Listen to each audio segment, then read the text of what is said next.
Bienvenue sur le podcast de NouvelleDanse.com. Ici, on parle de danse, de danseurs sans retenue. Ancienne danseuse professionnelle, je suis Morgane et je peux enfin vous partager l'expérience, les conseils, les témoignages et les bruits de couloir de cet univers mouvementé. Le podcast est disponible sur de nombreuses plateformes, alors n'hésitez pas à vous abonner pour ne rien rater. N'oubliez pas de mettre une bonne note ou un commentaire gentil, ce sera un bouquet de fleurs pour m'encourager pour la suite. Retrouvez-moi sur le site nouvelledanse.com ou sur la chaîne YouTube Nouvelle Danse. Alors, aujourd'hui, on va parler de comment devenir professeur de danse. Alors, c'est un sujet qui peut durer des heures et des heures et des heures, mais dans ce podcast, on va aborder vraiment les grandes lignes. Si je te parle de ça aussi, c'est parce que je sais que beaucoup de personnes sont intéressées par ce parcours, par des formations. Il faut faire attention à ce que tu vois sur Internet, sur des réseaux sociaux, sur des formations, et je vais en parler. Et également, je vais enlever cette idée en tête qu'il faut absolument être danseur étoile pour pouvoir enseigner la danse. Ce n'est pas parce que tu es soliste ou que tu as été danseur étoile que tu seras forcément un bon professeur. Alors bien sûr qu'avoir une expérience de scène, ça va t'aider pour comprendre et cerner certaines choses. Mais ça fait absolument pas tout. Pour pouvoir enseigner, pour pouvoir être, entre guillemets, un bon professeur, il faut plein d'autres clés en main. Il faut connaître beaucoup de choses et c'est pas suffisant d'être seulement danseur professionnel pour pouvoir bien enseigner. Alors, je te parle de ça aussi. Parce que je vois, comme je te l'ai dit, maintenant, je vois beaucoup de formations, je vois quelques formations, on va dire, sur Internet qui disent que oui, alors pour devenir, je te vends cette formation-là, ça va coûter 5 000 € et après tu vas avoir un diplôme. Alors fais attention à ce que tu vois sur Internet. Il y a des formations qui te donnent des diplômes qui ne servent strictement à rien, c'est-à-dire que tu peux le jeter, le mettre à la poubelle, tu ne pourras pas enseigner. Il y a beaucoup d'arnaques. Donc avant de te lancer dans des formations comme ça, il faut vraiment bien se renseigner, ne te jette pas à l'aveugle, il faut appeler, il faut regarder et il ne faut pas se lancer comme ça n'importe comment parce que c'est un investissement et qu'il y a des formations, il y a des arnaques, il y a des formations qui coûtent, des milliers et des milliers d'euros pour finalement rien du tout et te promettre des choses qui ne sont pas vraies. Donc ça, c'est le premier point que je veux mettre vraiment en clair. Fais très attention à ça. Parce que j'en ai vu vraiment qui se sont lancés dans des formations et qui ont dépensé des milliers d'euros, qui finalement ont des diplômes mais qui servent à rien, des diplômes que tu peux jeter. Donc là, on va parler vraiment des grandes lignes. Alors, le diplôme d'État. Le diplôme d'État, déjà, il se compose de 4 modules qui doivent être validés séparément. Alors, pour les personnes qui sont allées dans des structures comme des conservatoires, par exemple, j'étais à l'École nationale supérieure de danse de Marseille et j'ai été par la suite à la Scala de Milan en Italie. Donc, il y a des modules que j'ai déjà validés lors de mon parcours scolaire. C'est-à-dire qu'à l'école, j'avais de l'anatomie, j'avais de l'histoire de la danse et j'avais également l'histoire de la musique. Donc ça, c'est des choses que j'ai validées et c'est des examens que j'ai déjà fait même lorsque j'ai passé mon diplôme à la Scala de Milan. J'ai validé tous ces examens-là. Donc, j'ai pas eu besoin de le faire lorsque j'ai passé mon diplôme d'État, encore une fois, parce que je l'avais déjà fait pendant mon parcours scolaire. Donc, ceux qui ont été déjà dans une structure comme des conservatoires, par exemple, ou des centres nationaux, ils n'ont pas besoin de repasser ça si ça a été validé, s'ils ont déjà passé leur examen en anatomie. Pardon, j'ai oublié également l'anatomie, histoire de la musique et histoire de la danse. Pour ceux qui n'ont pas fait ça, qui ne sont pas rentrés dans des structures comme celle-ci, alors il faut passer ce qu'on appelle un EAT. Donc l'EAT, c'est l'examen d'aptitude technique. Donc, dans cette discipline, il faut vraiment savoir et il faut vraiment que tu sélectionnes déjà une des disciplines. Donc, tu as le classique, tu as le jazz et tu as le contemporain. Donc, il n'y a pas d'autres disciplines comme hip-hop ou danse de salon pour l'instant. Il y a uniquement ces trois choix, classique, jazz ou contemporain. Donc, avant de te lancer comme ça à l'aveugle, il faut vraiment que tu saches dans quelle discipline tu veux te lancer. Sélectionne bien parce que je sais que des fois, il y en a qui aiment 2 disciplines qui sont très bons en classique, très bons en contemporain ou très bons en contemporain, très bons en jazz, peu importe. Mais je te conseille vraiment de ne pas te lancer dans tout et n'importe quoi. Sélectionne déjà une catégorie et tiens, il faut vraiment que tu bosses sur ça. Et après, plus tard, tu pourras vraiment passer également ton diplôme d'État pour une seconde catégorie. Mais pour l'instant, sélectionne vraiment ce que tu veux faire. Après, dans un deuxième temps, il faut valider des unités. Donc les unités, c'est ce que je t'ai dit, c'est ce que j'avais validé par exemple lors de mon parcours scolaire. Donc ça a été l'anatomie, la musique et l'histoire de la danse. Et après, pour le dernier module, c'est un module qui est très important, ça va être tout ce qui est pédagogie. Donc après, tu as plusieurs possibilités qui vont s'offrir à toi. Tu as une première possibilité qui est par exemple d'essayer de passer ces examens en candidat libre.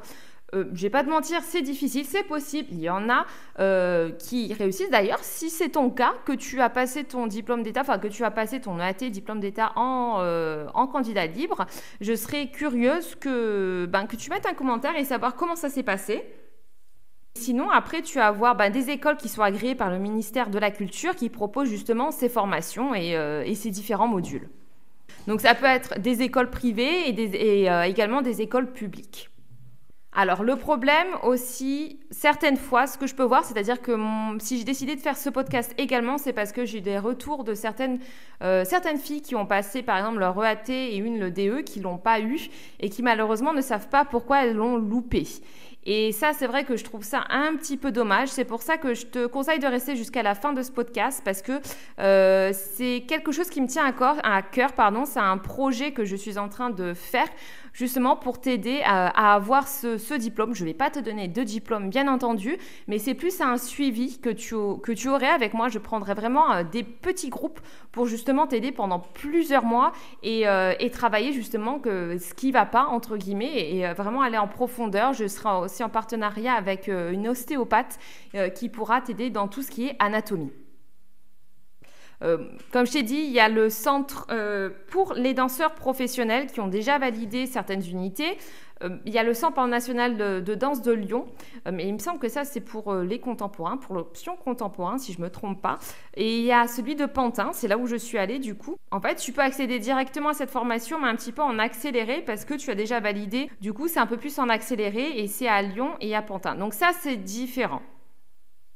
Il me semble aussi que il faut justifier dans tous les cas un parcours artistique, chorégraphique, dans des centres comme ça peut être l'Opéra de Paris, ça peut être des centres nationaux, et un certain nombre suffisant de cachets d'intermittents du spectacle aussi. Alors, tout d'abord, pour l'examen d'aptitude technique, donc l'EAT, donc c'est quelque chose qui est obligatoire.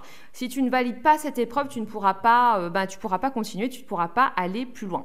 Donc cet examen, il se compose en 3 parties. La première partie, ça va être la démonstration d'une variation donc imposée qui est validée par le ministère de la Culture.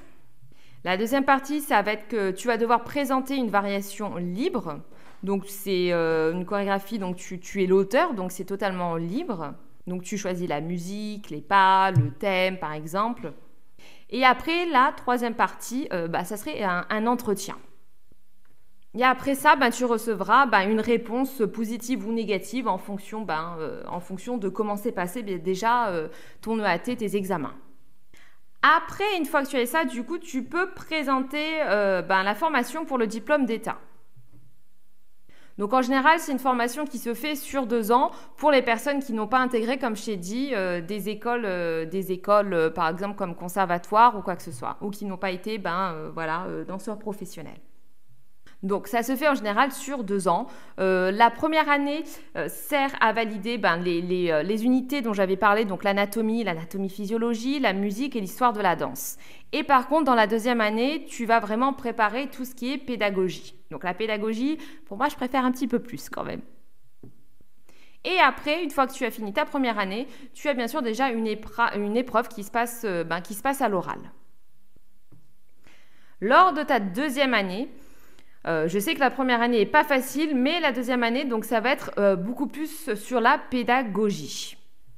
Donc bien sûr, dans cette année, tu vas prendre... il y aura bien sûr des cours d'analyse fonctionnelle du corps dans le mouvement dansé, ça je me souviens, AFCMD, j'avais eu.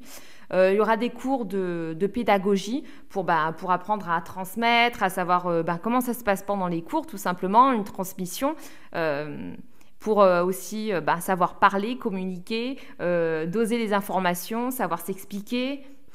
Également pour apprendre à comment se placer par exemple dans le studio, corriger, à regarder et à corriger les élèves. Tu auras aussi dans cette année, tu devras préparer également, il y aura une ou deux périodes de tutorat et il faudra préparer également un mémoire. Tu devras également intervenir régulièrement dans des cours, par exemple, pour préparer l'examen auprès d'élèves. Donc, la tranche d'âge, ça dépend. Mais tu devras également enseigner pour de jeunes élèves, pour tout ce qui est éveil, initiation.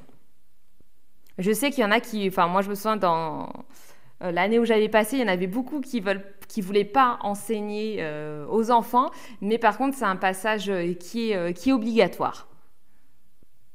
Et donc, bien sûr, à la fin de cette deuxième année, tu as ton examen à préparer. J'irai un peu plus en profondeur sur un autre podcast, mais tu devras donner vraiment un cours à des élèves d'éveil initiation également.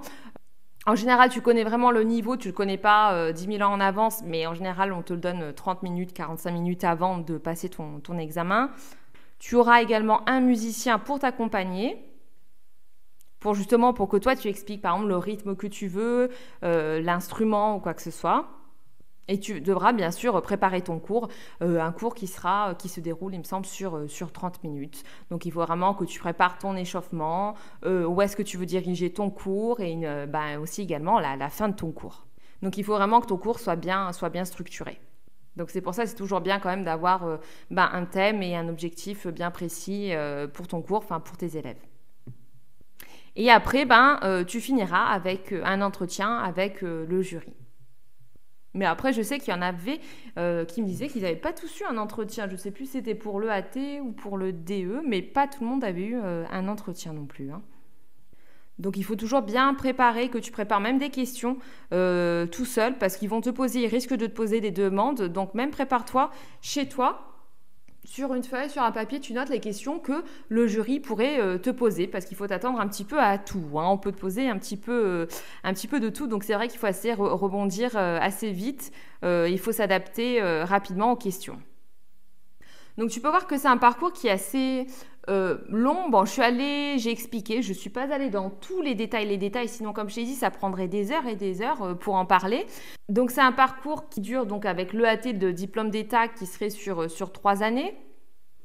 Alors, ça demande du travail, mais je pense que si tu es passionné, que tu aimes la danse, fais-le. Il faut se tenter. En fait, si je te parle de ça, c'est pour te dire que... En fait, on a souvent tendance à penser que la danse classique, c'est pas un métier, qu'enseignant, c'est pas un métier. Si, c'est un métier, il y a des études et que c'est possible de le faire. Donc là, dans ce podcast, vraiment, je t'ai parlé uniquement de l'EAT, donc l'examen d'aptitude technique et du diplôme d'État. Le diplôme d'État, c'est ce qui va te permettre d'enseigner légalement en France. Après, bien sûr, il y a des études encore plus poussées qui sont le CA, qui sont sur plusieurs années. Mais là, maintenant, aujourd'hui, on va pas en parler. Donc, le diplôme d'État, c'est vraiment nécessaire pour pouvoir enseigner. Ce que je veux te transmettre dans ce podcast, c'est que si toi, tu es passionné de danse, que tu en fais depuis longtemps, que tu as un bon niveau et que tu aimes la pédagogie, que tu aimes enseigner, tu aimes transmettre, alors je te conseille de te renseigner et fais attention à où est-ce que tu vas aller, mais renseigne-toi et lance-toi si c'est vraiment quelque chose que tu veux faire, bien entendu. Le seul problème, c'est que des fois, quand par exemple, tu n'as pas ton examen technique, ton EAT, des fois, c'est vrai que j'ai eu des retours comme quoi, il y a des filles qui ne savent pas pourquoi. Donc, c'est pour ça que je t'ai dit que c'est quelque chose que je suis en train de préparer. C'est une formation que je fais. Alors, en fait, à l'heure actuelle, je vais mettre le lien en barre d'infos pour t'aider et t'accompagner durant ce parcours, durant ce changement de vie, peut-être pour toi.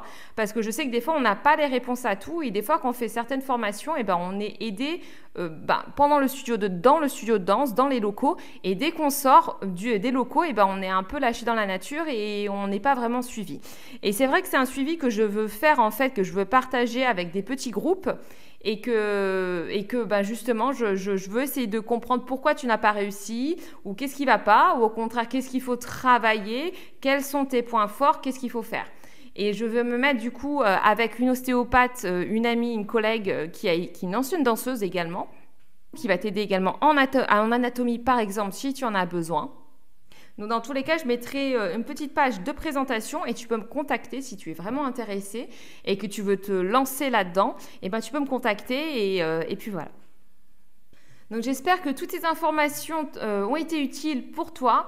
Et surtout, si tu es passionné, que tu as un certain niveau quand même et que tu aimes transmettre, je te conseille de se lancer dans cette belle aventure qui sera belle, qui sera pas forcément tout le temps facile parce que ça reste des études également, mais qui sera magnifique. Je pense qu'il n'y a pas plus beau que de faire un métier qu'on aime. Il n'y a pas mieux, je trouve. Et si tu as besoin d'aide et si tu as besoin d'un suivi, eh ben, tu peux me contacter et ce sera avec un grand plaisir que je travaillerai avec toi. En tout cas, passe une très très bonne journée et on se retrouve la semaine prochaine dans un nouveau podcast. Laisse-moi un commentaire si tu veux que je fasse un autre podcast dessus ou que je parle vraiment d'un sujet en particulier justement si toi tu es intéressé vraiment par le travail de professeur, d'enseignant. Passe une très bonne journée, je te fais plein de gros bisous, ciao, bye. Bon, voilà, il est temps de faire sa révérence. Merci d'avoir partagé ce moment de danse et d'expérience. Le podcast est disponible sur de nombreuses plateformes, alors n'hésitez pas à vous abonner pour ne rien rater. N'oubliez pas de mettre une bonne note ou un commentaire gentil, ce sera un bouquet de fleurs pour m'encourager pour la suite. Retrouvez-moi sur le site nouvelledance.com ou sur la chaîne YouTube Nouvelle Danse.